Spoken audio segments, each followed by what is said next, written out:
Kun sagalee bilisummaa Oromootiin.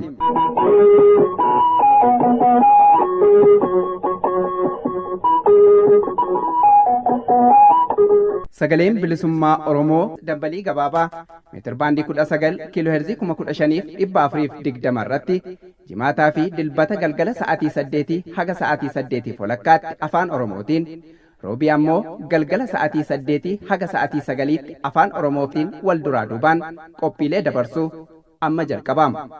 Kun sagalee bilisummaa Oromootiin.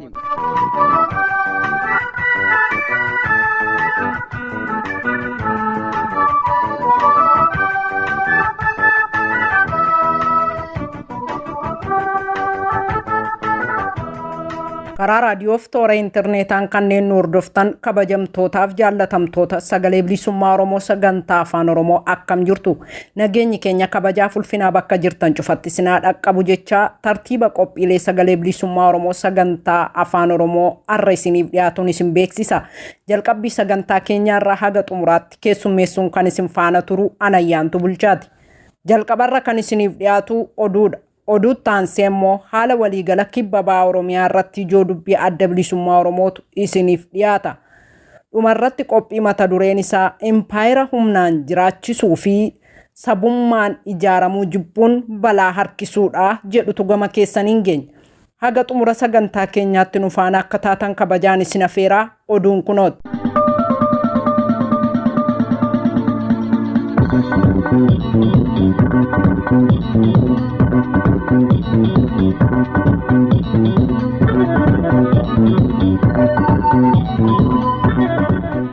Akkam jirtan dhaggeeffattoota keenya oduu yeroo kanaa kan nu isin dhageechisna. Oduu yeroo kanaa kan isin dhageechisu ani Shumburaa Odaati. Godina Shawaa Lixaa aanaa Abunaa Gindabaratitti dargaggoota hidhaatii baasanii rashanuun dabalatee yakkoonni qaama mootummaatiin uummata nagaa irratti raawwataman itti fufuu jiraattonni himan. Aanichatti waraanni mootummaa dargaggoo Abbush Tazarraa jedhamu torban darbe qabanii erga hidhanii booda hidhaatii baasanii rashanuun kan himan hiriyoonni fi miseensonni maatii isaa Abbush badiin raawwatee fi isa ajjeechisiisuu hin turre jedhaniiru. Abbush magaalota Hamboo fi Buraayyuutti hojii dhuunfaasaa nama hojjetaa ture ta'uu himuun jaalamaan dura haalli jireenyaa waan itti jabaateef gara ganda dhaloota aanaa Abunaa Gindabarat ganda Go'oo Guduruutti deebi'uuf murteessuu himan. Torban darbe battala qabamettis badiin raawwate tokkollee akka hin turre himuun akkanumaan hiriyoota isaa gidduutti qabanii hidhan jedhu maddeen. Ufuma wal fakkaatu waraanni mootummaa dargaggoo Hundeessaa Biraanuu magaalaa Dambidolloo keessatti ajjeesanii karaa irratti gatuun dhaga'ame. Dargaggoo Hundeessan nama hojii dhuunfaa isaa hojjetee of jiraachisaa turee fi siyaasarraa bilisa akka ture maatiin Saabaa'ootti himaniiru. Buna ciratee osoo gara mana jireenya isaatti galaa jiruu qabamuun harka duubatti hidhanii rasaasa itti roobsuun ajjeesanii karaa gubbaatti gatanii deemuun maatiin himanii jiru. Qondaalli adda bilisummaa Oromoo Gadaa Gabbisaa mana hidhaa keessatti akka malee dhukkubsatanii jiran jedhame. Gadaa Gabbisaa mana hidhaa Buraayyuu isa dabalatee bakka qondaalonni adda bilisummaa Oromoo olaanoon torba itti hidhamanii jiranitti hidhamee jiraachuun ni beekama. Qaamoleen mootummaa beellama inni haakima isaa waliin qabu dabarsuun akka wal'aansa gahaa hin argannes godhanii fi haalli qulqullina mana isaan keessatti hidhamanii jiru dhibee kana akka itti hammeesse odeeffannoon arganne ni mul'isa. Gadaa Gabbisaa malees qondaalonni adda bilisummaa Oromoo Buraayyuutti hidhamanii jiran dhibee garagaraatiif saaxilamanii jiraachuu itti gaafatamaan sabqunnamtii kan yeroo ABO Lammii Gammachuu dubbataniiru. Qondaalonni adda bilisummaa Oromoo qajeelcha poolisii magaalaa Buraayyuutti hidhamanii jiran kunneen hundi himata isaan irratti baname mana murtiitti bilisa jedhanii osoo jiran mana hidhaa keessatti dararamaa jiru. Manni murtii bilisa jedhee irra deddeebiin poolisiin akka gadi lakkisuuf ajaja dabarsus qajeelchi poolisii sun gadi lakkisuu didee jira jedhu maatiin.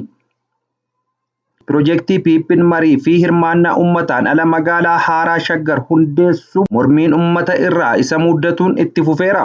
Hundeeffamuu magaalaa Shaggar miidhaa cimaa qabaatee nutti dhufaa jira.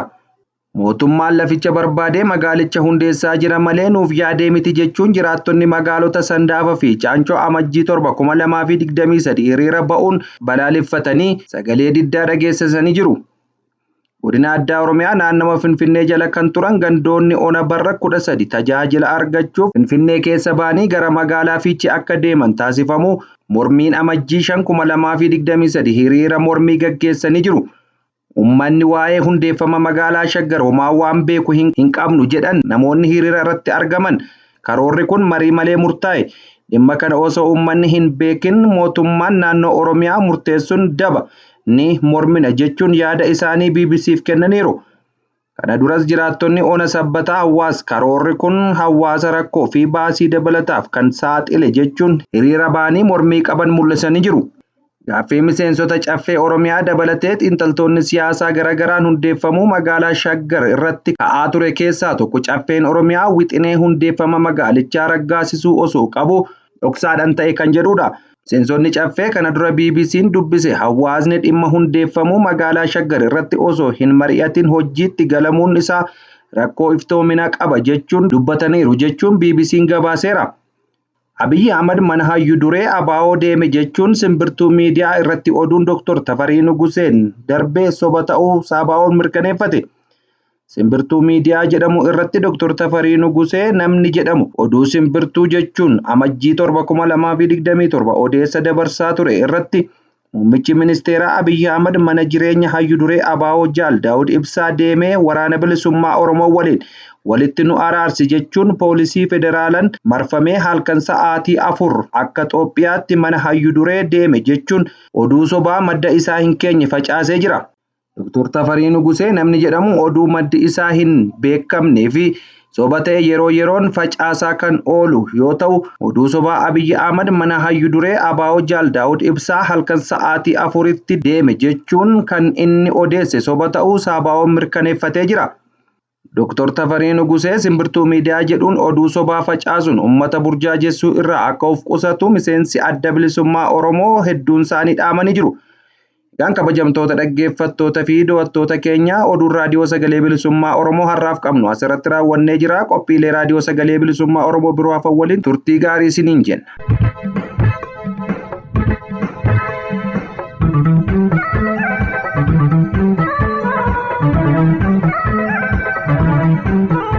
Dhaggeeffattoota keenya akka caqasaa jirtan qophii keenya sagalee bilisummaa Oromoo sagantaa afaan Oromoo irraa isiniif tamsa'aa jirudha. Qophiin keenya oduun eegale ammallee akkuma itti fufetti jira. Jalqabarra akkuma isin beeksifne haala waliigala kibba bahaa Oromiyaa irratti ijoo dubbii adda bilisummaa Oromootu isiniif dhiyaataa itti dhiyaadhaa.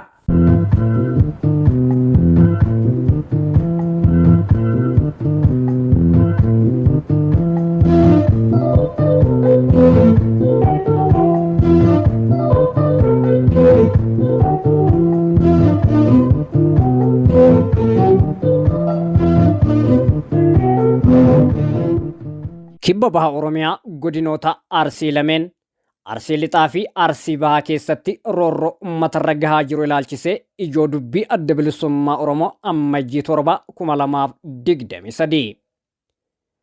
Kibbi baha Oromiyaa godinoonni Arsii lixaa fi Arsii bahaa yaaddoo nageenyaa keessatti erga kufee bubbuleera. Addi bilisummaa Oromoo ABO'n qaama mootummaatiin uummata nagaatti maqaan adda addaatti baafame miidhaa irratti raawwatamaa jiru jabeessee balaaleffata. Uummata siiviilii dararuun bu'aan argamu waan hin jirreefis akka dhaabbatu gaafata. Godinoota Arsii lameen keessatti leetoon uummataa jeeqame uummanni nagaan maqaa waraana bilisummaa Oromoo waliin hidhata qabdu nyaataa fi odeessa kennitaniifiin jechuun humnoota mootummaa hidhatan kan akka raayyaa ittisa biyyaa, poolisii humna addaa fi milishoota gandaatiin daran ulfaataaf saaxilamaniiru. Godinoota Arsii kan akka Muunessaa, Leemmoo fi Bilbiloo, Honqoloo Waabee, Shirkaa, Qiichoo, Xiyyoo, Zuwaay Dugdaa, Heexosaa, Jajuu, Gunaa, Coollee, Martii, Asakoo fi magaalaa Asallaa akkasumas godina Arsii lixaa onoota akka Heeban Arsii, Nageellee Arsii, Adaabbaa, Dodolaa fi Siraaroo keessatti hidhaan, ajjeechaan, reebichii fi saamichi jabaatee itti fufee jira. Humnoota mootummaa hidhatanii fi caasaa kaabinootaatiin bobbaafamaniin gochoonni uummata irratti raawwataman kanneen akka hidhaa jumlaa, ajjeecha, dararamnii fi saamichi akka malee hammaateera. Uummata nagayaa guyyaa irraa guyyatti hidhuun akka malee jabaatee itti fufeera. Namoota hidhaman keessaa muraasni tokko Kadiir Abdoo Ona Baalee irraa, 2 Mustafaa Ona Suudee irraa, 3 Abdusalaam Haajii Bakaree Ona Suudee irraa, 4 Xaayim Foggaaloo Ona Muunessaa irraa, 5 Huseen Hullee Ona Honqoloo Waabee irraa fi uummata nagayaa nama 69 ol Ona Heexosaa ganda Siiboo fi magaalaa Boruutii muddee 25,2022 irraa hanga har'aatti hidhamanii dararamaa jiru. Hidhamuu qofa osoo hin taane namoota hidhaman irraa matta'aa fudhatanii gadi dhiisuun hojii saamichaa irratti bobba'anii jiru. Namoota hidhamanii dararamaa jiran keessaa kanneen akka Huseen Uttuyyuu fi Kurfaa Fayyisoo fa'aa Ona Zuwaay Dugdaa keessatti waggaa 1 oliif mana hidhaa keessatti hiraarfamaa jiru. Kana malees Aadde Zaarunaa Dargaa Cangaarree daa'ima ishee waggaa 2 waliin hidhamtee doorsifamaa fi roorrifamaa jirti. Isin ajjeefna jechuun hidhattoonni bilxiginnaa doorsisa ulfaataa irraan gahaa jiru. Hidhamtoonni dhukkubsatanii akka qoricha hin arganneef mana wal'aansaa irraa ugguramaniiru. Haala kanaan uummanni onoota akka Zuwaay Dugdaa, Muunessaa fi Heeban Arsii keessaa qabamuun kaampii waraanaa Toogaa bishaan gurraachatti kanneen hidhaman wal'aansa dhabanii dhukkubaan rakkachaa jiru. Kana malees bishaan dhugaatii qulqulluu dhorkatamuun dhibeef saaxilamaa jiru. Onoota akka Zuwaay Dugdaa, Muunessaa, Jajuu, Heeban Arsii fi kaambii waraanaa Toogaa bishaan gurraachaa keessatti kanneen hidhamanii jiran maatiidhaan akka wal hin argines dhorkamaniiru. Mana hidhaa keessaa baasanii achi buutee dhabamsiisuunis hammaatee jira. Akka fakkeenyaatti obbo Aliyyii Roobaa Ona Muunessaa irraa, Adam Abbiyyuu Ona Nageellee Arsii irraa, Abbaas Tololaa Dilboo Ona Heexosaa ganda Siiboo irraa, Kaliil Huseen Galchuu Ona Heexosaa ganda Siiboo irraa mana hidhaa keessaa baafamuun achi buuteen isaanii dhabameera. Gochi ajjeechaa fi yaaliin ajjeechaas uummata siivilii irratti raawwatamaa jira. Akka kanaan godina Arsii Bahaa Ona Jajuu magaalaa Alaagaa Dureetti keessatti hidhattoonni mootummaa gaafa Ammajjii 3,2023 namoota 3 mana hidhaatii baasanii ajjeesaniiru. Namoota ajjeefaman keessaa tokko Aliyyii Haajii Galchuu yoo ta'u, namoonni lamaan ammatti maqaan isaanii hin beekamne. Godina Arsii Bahaa Ona Heexosaa keessattis mucaan umriin isaa 17 ta'e Arabuu Aabbee jedhamu shanee waliin hojjette jedhamee waajjira poolisii Ona Heexosaatti hidhamuun gaafa muddee 25,2022 hidhaa keessaa baafame iddoo addaa Doddotaa jedhamutti geeffamuun rasaasa 2 rukutamee du'e jedhamee eeggatamuun dhagaan irra tuulamee ture. Guyyaa itti aanu ganama uummanni reeffa kaasuuf deeme reeffa mucaa irraa innaa dhagaa kaasan lubbuun keessaa hin baane waan ta'eef gara hospitaala Asallaatti fudhataniiru. Godina Arsii Ona Muunessaa ganda Daallee Koonchee Booree keessatti fira gaafachuuf kan deeme dargaggoo Guddataa Fayyisoo Badhaanee jedhamu shanee bira dhufe yookaan shanee biraa deemuuf jirte jedhamuun poolisii humna addaa Oromiyaan kanneen Ona Muunessaa irraa bobbaafamaniin qabame erga guyyaa guutuu hiraarfame booda akka lakkoofsa Habashaatti galgala toora sa'aatii 12 irratti ganda Booree iddoo addaa Agamsa jedhamutti ajjeefamee gatame. Godina Arsii Lixaa Ona Qoree magaalaa Qoreettis mucaan umrii ganna 16 Gammachuu Haajii Muhammad jedhamu badii tokko malee bakka inni hojii kophee haxaa'u hojjetutti itti gaafatamaa waajjira poolisii Ona Qoree Komaandar Gammadoo jedhamu rasaasaan rukutee du'aa fi jireenya gidduutti argama. Kana malees hidhattoonni PP shamarranii fi dubartoota irratti gochaa gudeeddii raawwataa jiru. Humnoonni mootummaan hidhachiise akka uummata shororkeessanii bobbaase bakkoota hedduutti haadha maatii fi ijoollee durbaa humnaan gudeeduudhaan miidhaa adda addaaf saaxiluu irraa hanga bultii isaanii diigutti geessisaniiru. Dhuma bara 2022 darbe keessa bakkoota hedduutti gudeeddii humnaan raawwatameen aggaammi lubbuun dabarsuu fi hanga lubbuu baasutti ga'eera. Akka fakkeenyaatti godina Arsii Ona Muunessaa ganda Laaqichaa keessatti gudeeddii humnaatiin doorsisanii humnoonni mootummaa magaalaa Laaqichaa qubatan raawwataniin haati intala durbaa gudeeddiin irratti raawwatame waan balaaleffatteef Aadde Geexee Kojii Wayyaa rasaasa hidhattoota mootummaatiin ajjeefamte. Akkasumas godina Arsii Lixaa Ona Qoree ganda Baataa Waltaashaa keessatti haadha manaa maatii horattee qabdu irratti gochaa humnaan gudeeddii raawwachuun waldhabdee inaaffaa irraa maddeen humnoota mootummaa hidhatanii gocha abaaramaa kana raawwatan gidduutti ta'een tokko isa tokko yoo ajjeesu isa hafes hidhattoonni biroo ajjeesaniiru.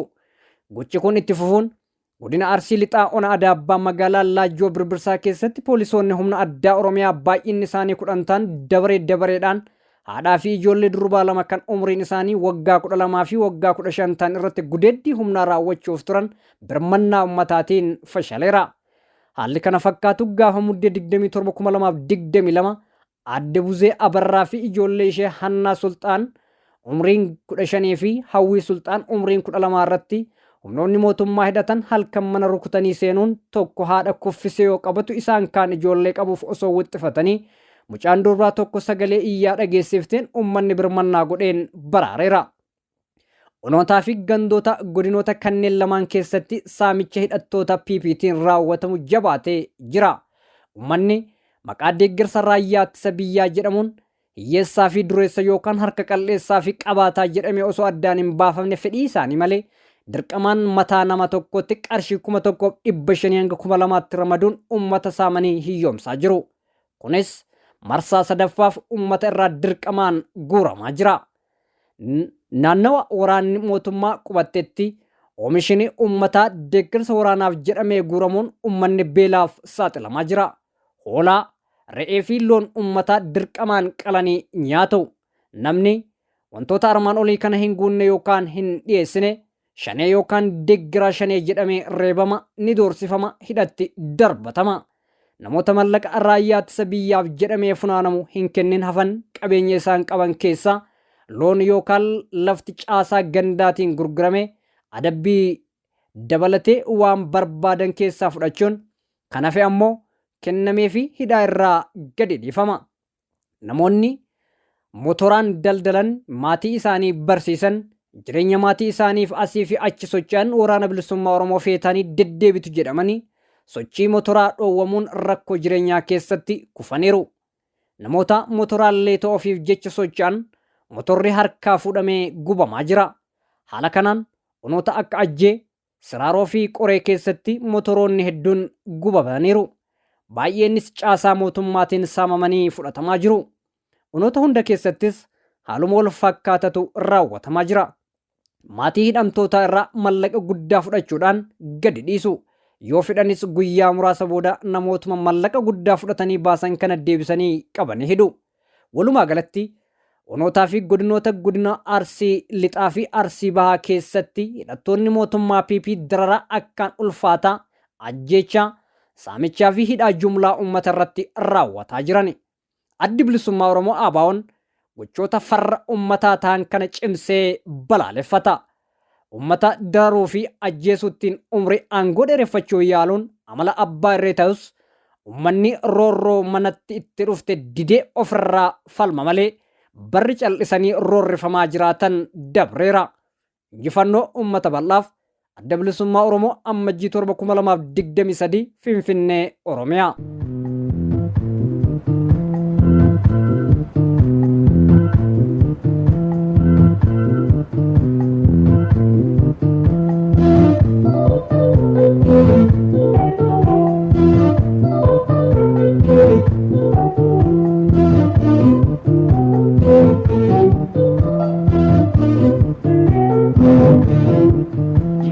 Walamni mirga uumamne fi sarbamne hinteenyu Utaraan gabroomne qabsoon bilisomna kennaa hin eeggannu Jireenyi walamni mirga uumamne fi sarbamne hinteenyu Utaraan gabroomne qabsoon bilisomna kennaa hin eeggannu Baga berumani badannya intenyu Hargota gabrumma amma firaganu Gani ciban lafenda bajar warega muda bane dijira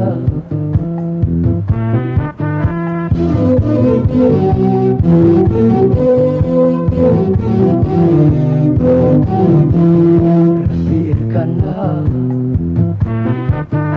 Agafal manna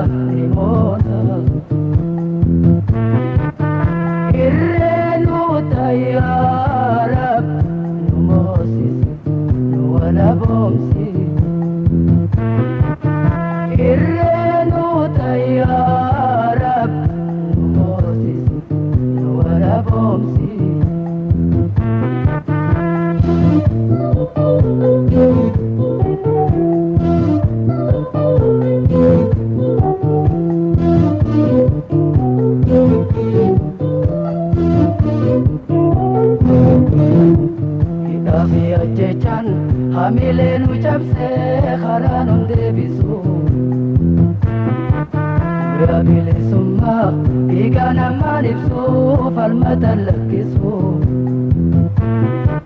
hidhaafi ajjechaan hamilee nu cabsee karaa nun deebisu du'a bilisummaa dhiiga namaa ibsu falmata lakkisu gabrummaa jalatti oromoon isa suu hamma bilisummaa bu'uura siransu kabiitifan tuufi ajjeese lameenuu jiraachu hubatee bobbaaye hubamni deebisu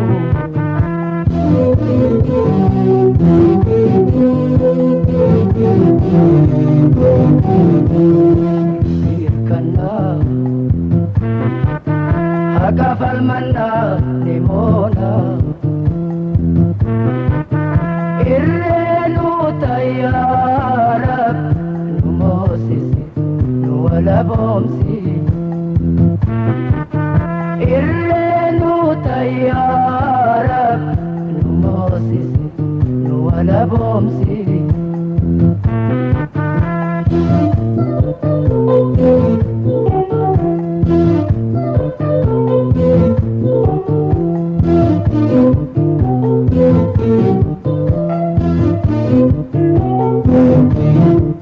hawwiti qajeelaan harkoota gabrummaa boqorraan hanguuftu qabsaa'utti citee cabee itti baqee lubbuun to'aa baatu hawwiti qajeelaan harkoota gabrummaa boqorraan hanguuftu qabsaa'utti citee cabee itti baqee lubbuun to'aa baatu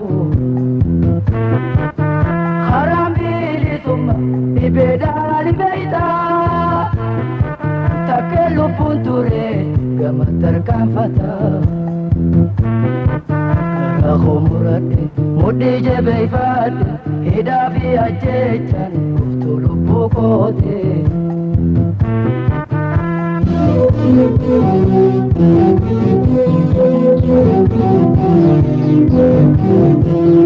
hirkannaa haqa falmannaa ni moona irreenu tayyaara nu moosisi nu walaboomsi irreenu tayyaara nu moosisi nu walaboomsi irreenu tayyaara nu moosisi nu walaboomsi irreenu tayyaara nu moosisi nu walaboomsi irreenu tayyaara. Dhaggeeffattoota sagalee bilisummaa Oromoo sagantaa afaan Oromoo amma qophii keenya xumuraarra geenye jirra. Innis impaayera humnaan jiraachisuu fi sabummaan ijaaramuu jibbuun balaa harkisuudha qophii jedhutu gama keessaniin geenyaa hordofaa.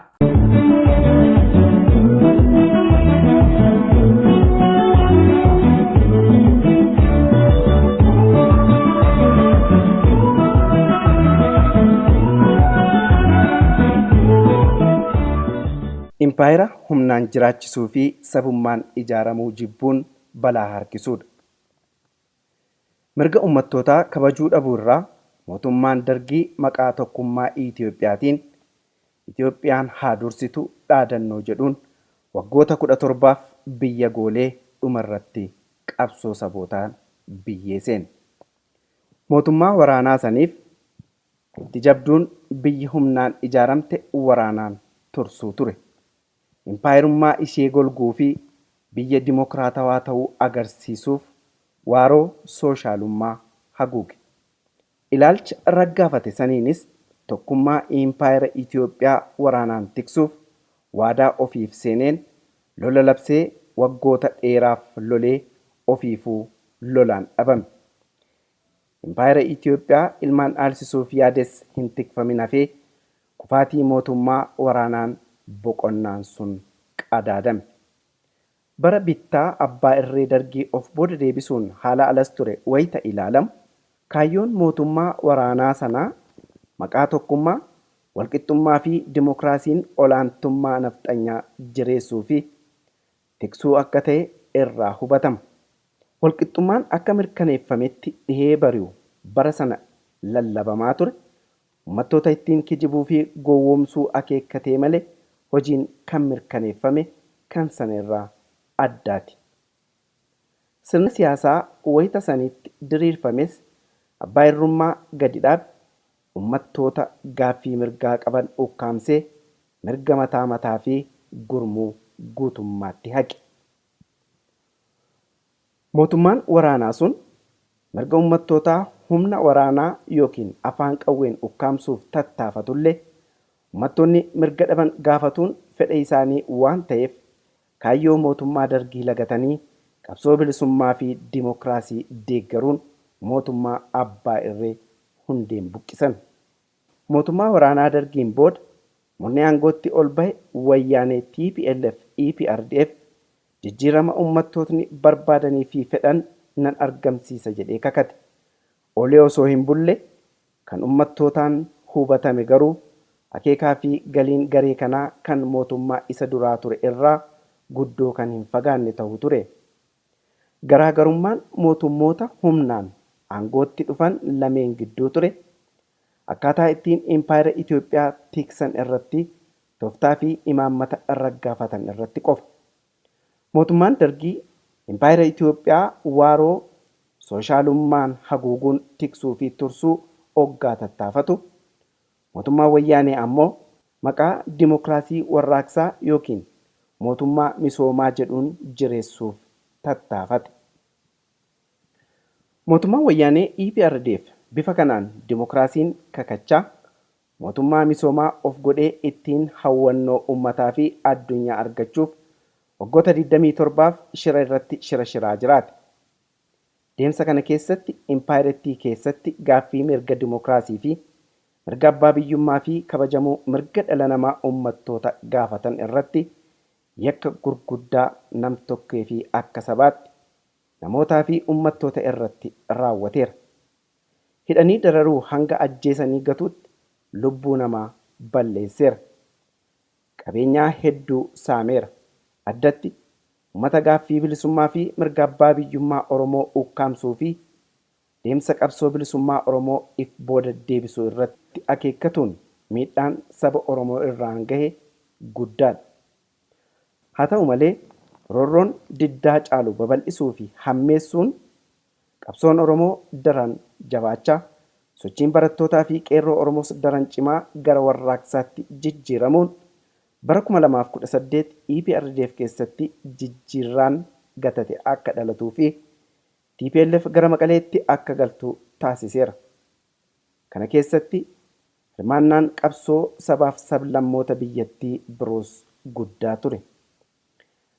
Wareegama qabsaa'ota Oromoo fi qeerroo Oromoon jijjiirama bara 2018 keessa argame butatuun murni aangootti ol ba'ee fi boodarra ammoo PP moggaafate tooftaa fi adeemsa kan biraa filatus tokkummaa Itoophiyaa leellisuu qofa osoo hin taane Itoophiyaa dullattii durii kan aadaa afaanii fi amantaa tokko deebisuuf ifatti dhaadate. Raawwii isaanis dargii fi ihaadigiin caalee argame. Bilxiginnaan falaasama maddamar jedhu qabatee as bahuudhaan impaayera Itoophiyaa caalaatti kan jabeessuu fi babal'isu sirna nafxanyaa kan qabsoo uummattootaan rukutamee ture awwaara irraa dhadhahee as baasuun sirna federaalizimii jiru irratti yaaddoo fi gaaddidduu buuse.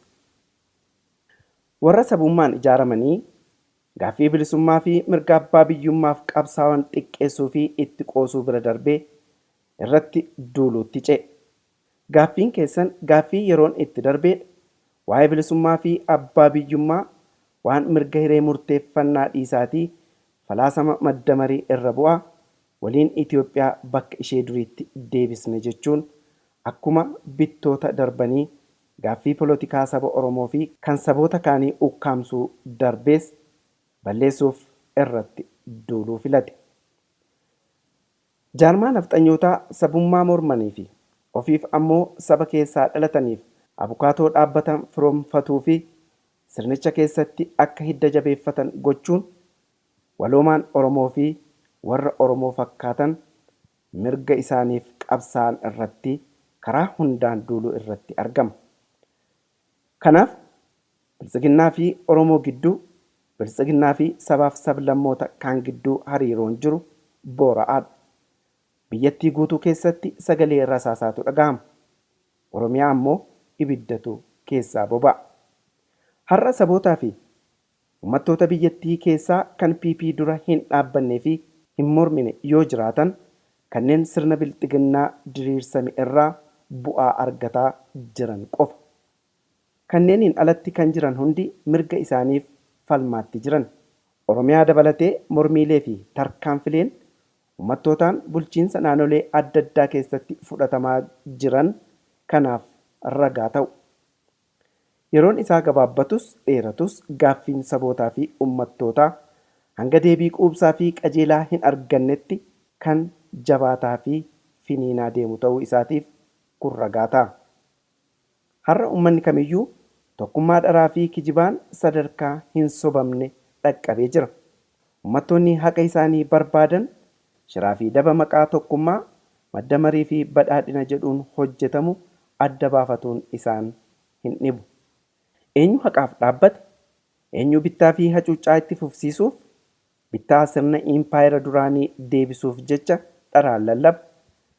Gaaffilee jedhaniif uummattootni adda hin baafatan yookiin hin hubatan jedhanii kan yaadan yookiin kan amanan yoo jiraatan kanneen uummata keessa hin jirre yaadaa fi fedhii uummattootaa dhaga'uu fi beekuu hin barbaanne qofa. Impaayera Itoophiyaa keessatti haga jijjiiramni dhugaa fi aynaan addaa kan mirga sabootaa fi uummattootaa kabaju hin argamnetti Itoophiyaan hokkara, hacuuccaa fi saaminsa jalaa hin baatu. Impaayera Itoophiyaa keessatti jaarmiyootni siyaasaa maqaa tokkummaan sosso'an hedduu ta'uun dhokataa miti. Jaarmonni kun qabxiilee adda isaan baasan irraa kan isaan tokkoomsantu baay'atu. Akeekaa fi galiin isaanii kan hagas mara walgatus miti. Jaarmonni tokkummaa kunniin jaarmota sabummaan ijaaraman akka cubbuutti kan ilaalanii fi akka yakkamtootaatti kan ilaalanidha. Sirna federaalummaa amma jirus haalaan balaaleffatu. Ejjennoon qabatan kunis kanneen gaafii sabummaa kaasan aadaa fi afaan isaanii kabajamuu barbaadan akka farra tokkummaa fi diinaatti akka ilaalan isaan taasisa. Murnoonni sabummaan ijaaramuu fi sirna federaalummaa morman kunneen gama biraan irra caalaa uummata tokkoof isaanii falmaa jiranii ifatti mul'ata. Sabummaan ijaaramuu balaaleffataa, sabummaan akka ijaaraman miseensotaa fi deeggartoota qaban irraa hubachuutu danda'ama. Jaarmonni siyaasaa maqaa tokkummaa jedhuun sosso'an kunneen uummata dhaabbataniif buqqaafame, miidhame, duguggaatuu irratti raawwatamaa jira jedhanii guyyuu oggaa lallaban, falmanii fi gargaarsaan dhaqqaban, rakkoo fi miidhaa fakkaataan uummata biroo irra wayita gahu ammoo isaanii dubbatan, falmanii fi dirmataniif hin mul'atu. Gochaan akkanaa kun jaarmota siyaasaa qofa osoo hin taane kanneen mirga namoomaaf falmuuf maqaa biyyoolessaan of gurmeessan hunda dabalata. Kanneen kaleessa malee har'a arguu hin dandeenye uummattoota tuffatan, kanneen mirgi sabummaa qaban dhiitamuurraa gaaffii mirgaa kaasan yookiin akka sabummaatti ijaaraman beellada yookiin bineensa jechuun abaaraa wayita mirga uummata tokkoo qofaaf falman maal raawwataa akka jiran waan hubatan hin fakkaatan. Tuqaalee tokko lama olitti kaafaman qofti akeeknii fi kaayyoon jaarmiyoota siyaasaa mirga sabummaa dura dhaabbatanii maal akka ta'e hubachuuf gahoodha. Jaarmonni akkasii kun har'a mufii tokko qabaatanis yookiin akka nuti barbaannutti yeroo fi daddaffiin waan nuti feenee fi akka nuti barbaannetti sossootee sagantaa keenya kan Itoophiyaa dullattii durii kan bara Minilik sana deebisuu fi hojiirra oolchuu irratti harkifattee yoo ta'e malee PP waliin diinummaa hagasii hin qaban jechuun ni danda'ama. Har'a sirnichuma keessa taa'anii yookiin itti hirkataniiti kan isaan uummata Oromoo fi qabsoo isaa irratti duulaa jiran. Bilxiginnaa waliinis Oromootti yoo duulan ni mul'atu. Kun kan agarsiisu gaaffii sabootaa fi uummattootaa ukkaamsuu fi Impaayera Itoophiyaa humna waraanaan tiksanii jiraachisuu isa jedhu irratti garaagarummaan isaan gidduu akka hin jirredha.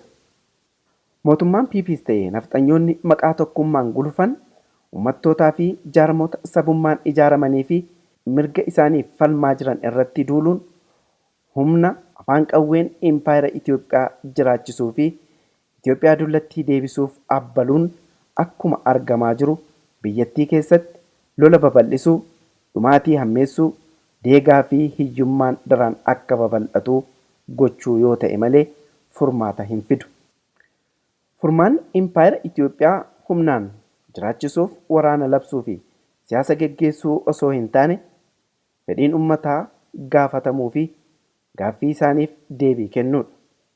Furmaata waaraa kan fidu isa kana malee karaa PP fi warra sabummaan ijaaramuu jibbanii miti. Waraaboo hambaan qabu luyloomaaf fidee sulle kalloolleen irraa naftu cabsee nyaata lafeelle qeeransi dhiiga tuute qurxee lafatti darba sanyii bineensa isaanii nyaata taafte hamba qabeenya koo duguuguun isaan lachuu tokkuma walirraas wayyaan qabu bineensi bineensuma waanaasuun qaban namaa. Waraabon irraa bu'ee qeeransi narra bahu bineensi bineensuma tokkollee waan naannahu nyaatamuun kiyya loolu dheessuus waa duraan bahu humna too jabeeffadhee xiyya koo qopheeffadhee lachuutuuf irraa dha'u. Nyaaphan gurguddaa malee jaleen isaanii baay'ee kan midhaan ooyiruu fitte kakkaa karkarroof booyye wal faraqaanu dabruun kullisan alaamana bineensa nuuf bobba'u hanga yoom teenyeen eeboof waraana fuune tokkummaadhaan bobbaane ifirraa gatuu qabnaa goda isaaniin marsine bahaa dhihaa dirmanne waraabon irraa bu'ee qeeransiin irra bahu bineensi bineensuma tokkollee waan naannahu nyaatamuun kiyya loolu dheessuus waa duraan bahu humna too jabeeffadhee xiyya koo qopheeffadhee lachuutuuf irraa dha'u.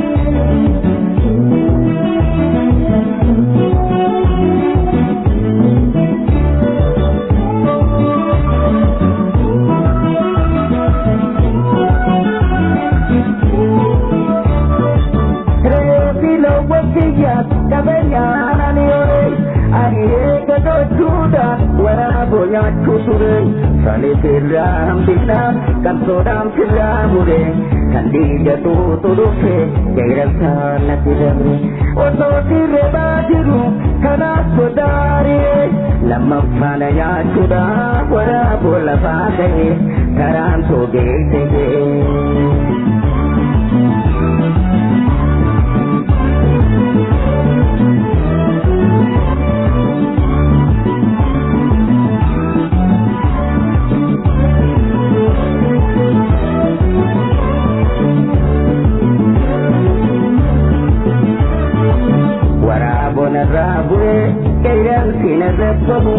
Bineensi bineensuma tokkollee waan naannamu nyaatamuun kiyya loolu dheessuus waa duraan bahu humna too jabeeffadhee xiyya koo qopheeffadhee lachuutuuf irraa dha'u.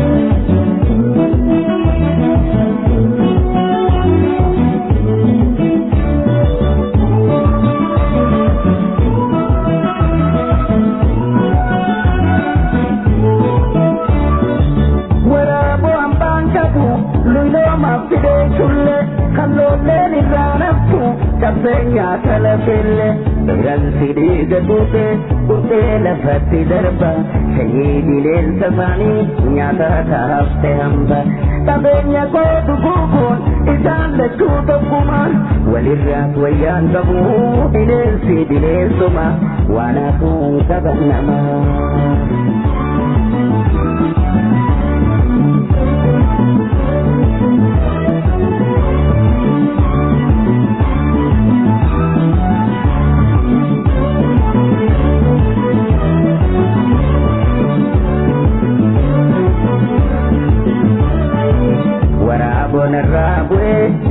qeeransi narrabbahu bineensuma tokkollee waan aannahu nyaatamuu kiyya loolu beektuus waa duraan bahu humna koo jabeeffadhee kiyya koo qopheeffadhee lakkuutuuf irraa dha'u.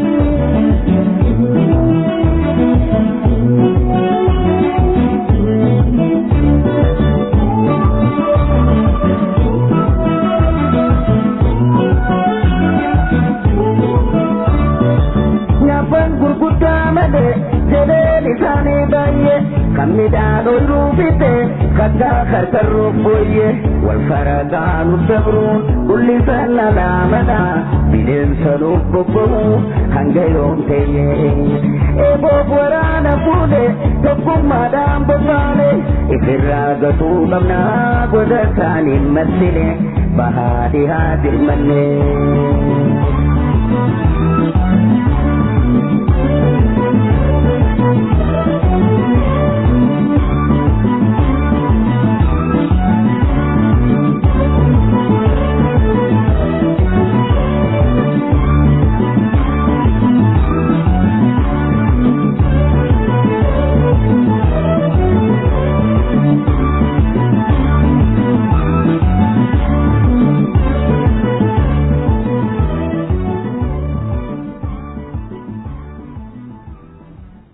Egaan dhaggeeffattoota keenya kabajamoof jaallatamoo sagalee bilisummaa Oromoo sagantaa afaan Oromoo irraa qophii narraaf qabnu kanuma gaammaatti.